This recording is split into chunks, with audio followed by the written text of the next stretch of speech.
مازيمبي دي فرقه؟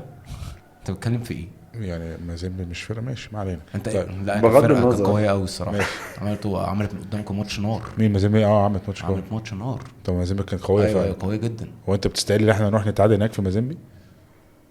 مبروك. لا بجد، هو بتستقل بحاجه زي كده يعني؟ مبروك والله. ماشي ما علينا. هقول لك مبروك اهو الراجل يعني. ماشي والله بقى، يعني مش هخش معاه في النقاش ده، بس تمام يعني. خلاص. انت الزمالك اللي انت تروح تلعب من غير وينج ليفت، هو دي مشكلة. على فكره بص له. هو مش عايز معترض. تبص له. لا لا الموضوع انا مش ده. معترض، انا هرد عليه. طب فانت بص ليه انت طيب؟ الموضوع 50-50، فما تقدرش تقول انت 100% كسبان، صح ولا لا؟ عندي بدايل للبونج ليفت. وانا مين اللي قال لك ان انا؟ يعني انت تقدر تقول انت واثق 100% انت تكسبه؟ لا مش واثق 100% طبعا. انت واثق 100% ان انت تكسب الترجي؟